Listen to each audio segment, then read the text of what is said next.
Perjalanan darat melalui jalan raya itu memiliki kontur permukaan muka jalan yang bervariasi. Jalan tol Pantai Utara Jawa adalah contoh jalan yang relatif datar. Jalan datar itu memiliki arti bahwa ketinggian dari permukaan lautnya itu relatif sama. Antara posisi kita sekarang dan posisi yang kita tuju di depan, relatif ketinggiannya sama. Berbeda ceritanya di dataran tinggi, yang memiliki kontur jalan naik turun. Jalan menanjak berarti kita menuju ke tempat yang ketinggian dari permukaan lautnya lebih tinggi. Sebaliknya jalan menurun berarti tempat yang kita tuju memiliki ketinggian dari permukaan laut yang lebih rendah. Pada umumnya orientasi manusia terhadap persepsi naik atau menurun ini cukup jelas ya. Seperti pada video ini cukup jelas bahwa permukaan jalannya ini sedang menanjak. Namun orientasi universal ini kadang tidak berlaku pada beberapa tempat di dunia, di mana terdapat sebuah ilusi yang mengacaukan persepsi manusia terhadap kesan naik atau menurun. Spot populer yang memiliki fenomena seperti ini adalah Jabal Magnet di Madinah, sekitar 30 km keluar kota Madinah ke sebelah utara. Beberapa negara lain juga ternyata memiliki tempat seperti ini. Misalnya Magnetic Hill di India, distrik Leh Union Territory Ladakh, terdapat pula Magnetic Hill di Moncton, New Brunswick, Kanada. Ada lagi Magnetic Hill di Isle of Man, Kepulauan Britain. Bahkan di Indonesia pun dikabarkan terdapat fenomena Magnet Hill, seperti yang terdapat di daerah Aceh Besar dan di Banyumas, Jawa Tengah. Ini adalah orientasi umum jalan mendaki yang biasanya dipahami masyarakat, yaitu ketika orientasi ke dataran area sama dengan rata air. Mendaki berarti menuju ke tempat yang lebih tinggi dari permukaan laut secara absolut. Dalam posisi gigi netral, mobil akan meluncur turun kembali ke bawah karena tarikan gravitasi. Inilah yang dilihat oleh pengamat yang berada pada sebuah area datar yang kerataannya sama dengan rata air. Fenomena ini tak hanya berlaku bagi mobil yang notabene adalah bahan magnetik dari besi baja gitu, tapi juga bagi kelereng dari kaca, botol air mineral atau air itu sendiri. Semua bahan non-magnetik akan mengalami fenomena yang sama. Situasi akan menjadi rumit ketika pengamat berdiri di sebuah area yang orientasi kerataannya tidak sama dengan rata muka air. Seperti contoh kasus area yang ditampilkan dalam video ini. Orientasi kerataan relatif pengamat adalah papan yang berwarna putih, sementara lantai adalah orientasi kerataan rata air absolut. Bagi sang pengamat, trek jalan di depannya adalah trek jalan mendaki. Sementara ditinjau dari rata air absolut, trek jalan mendaki itu sebenarnya masih menurun. Disinilah terjadi fenomena disorientasi pengamat. Jadi tampak sekali lagi bahwa trek jalan yang dilihat pengamat adalah trek jalan mendaki. Pengamat berdiri di sebuah area yang datar relatif menurutnya, sementara sebenarnya area itu masih menurun absolut. Rata air yang benar adalah lantai yang paling bawah. Inilah yang dilihat oleh pengamat dari sebuah mobil yang sedang mendaki relatif dari orientasi yang dimilikinya. Jika mobil itu berada pada posisi gigi netral, ekspektasi pengamat adalah bahwa mobil itu akan turun kembali ke bawah, menuruni trek jalan mendaki yang tadi dilihatnya. Namun yang sebenarnya terjadi adalah seperti ini. Karena trek jalan tersebut sebenarnya masih menurun absolut, tentunya pada gigi netral mobil itu tetap akan turun ke bawah. Turun ke bawah ditinjau dari rata air absolut. Jadi sebenarnya tidak ada gaya magnetik atau apapun, hanya ada gravitasi di sini. Hal ini berlaku pula bagi bahan-bahan non-magnetik seperti kaca, kelereng kaca, botol plastik, dan lain-lain. Jika kamera kita letakkan dari sudut pandang pengamat, inilah yang terjadi. Orientasi datar pengamat adalah papan berwarna putih, sehingga trek jalan di depannya tampak baginya itu adalah jalan mendaki.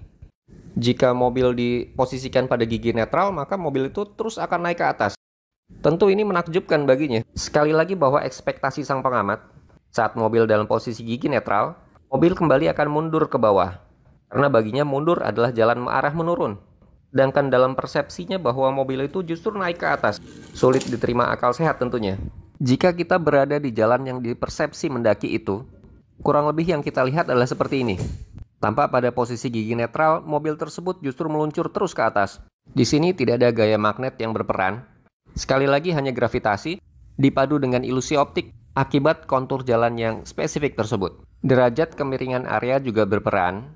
Tampak di sini jika sudutnya lebih kecil dari yang sebelumnya, mobil yang memiliki hambatan gelinding cukup besar mungkin tidak bisa sampai menggelinding ke bawah terus gitu. Sehingga fenomena jabal magnetnya tidak terlihat. Sedangkan benda yang hambatan gelindingnya lebih kecil seperti kelereng tetap akan meluncur ke bawah.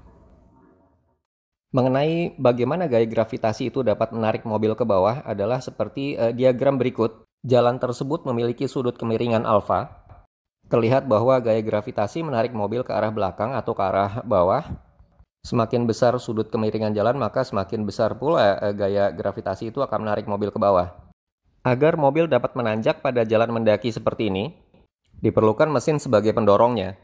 Mesin akan mentransmisikan gaya traksi pada roda, lalu ke ban, lalu ke permukaan jalan, yang ditunjukkan oleh panah ke arah kiri. Gaya itulah yang memungkinkan mobil untuk menanjak ke atas. Pada umumnya manusia selalu cenderung membangun jalan raya itu datar, agar tidak ada upaya ekstra yang diperlukan saat kendaraan itu menanjak. Seperti tampak pada video ini adalah contoh jalan datar ya. Manusia inginnya sih membangun jalan raya ya seperti ini, mendatar saja. Tapi kan kontur alam itu tidak bisa ditebak ya. Ada kalanya ya memang mau nggak mau harus dibangun menanjak. Seperti tampak pada daerah hutan pinus Mangunan Jogja ini, motor yang sedang menanjak tadi itu membutuhkan usaha ekstra untuk naik ke posisi yang lebih tinggi. Sebaliknya pada trek meluncur turun seperti ini, permainan mobil luncur itu hanya mengandalkan gaya gravitasi untuk turun ke bawah. Ini adalah implementasi fisik dari diagram gaya gravitasi yang tadi kami tunjukkan, yang memungkinkan kendaraan luncur tanpa mesin tadi dapat terus meluncur turun ke bawah. Karena mau tak mau akan ada saja jalan raya yang harus dibangun dengan kontur menanjak atau menurun. Pada beberapa kondisi unik ya terjadilah fenomena jabal magnet atau magnetic hill tersebut. Magnetic hill di Kanada bisa dikatakan merupakan salah satu yang populer paling awal. Bahkan sejak tahun 1960-an itu sudah dipopulerkan oleh pamflet-pamflet yang berisi advertising mengenai fenomena magnetik yang seolah bisa menarik mobil gitu. Di sana bahkan sudah dibuatkan semacam pelang yang menjelaskan rahasia dari fenomena magnetic hill di Kanada tersebut. Seperti tampak pada ilustrasi yang ini, rahasianya kembali lagi pada disorientasi rata air absolut, yang dalam ilustrasi di sana disebutkan dengan istilah true horizontal.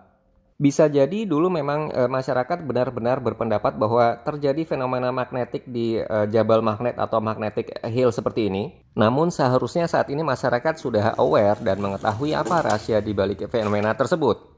Tapi bagaimanapun manusia kan tidak hanya sebatas benar atau salah gitu ya. Berkumpul, bereksperimen, mencoba sendiri fenomena magnetic hill, itu sepertinya jauh lebih penting. Kita mungkin sudah paham sepenuhnya bahwa tidak ada fenomena magnetik apapun di sini. Namun keinginan bereksperimen, tertawa bersama, dan berinteraksi sosial itu jauh lebih penting. Ini yang sepertinya membuat Jabal Magnet dan Magnetic Hills lainnya di seluruh bagian dunia masih saja ramai dikunjungi oleh pelancong. Oke, that's all for now. Mudah-mudahan bisa menjadi referensi. Goodbye for now.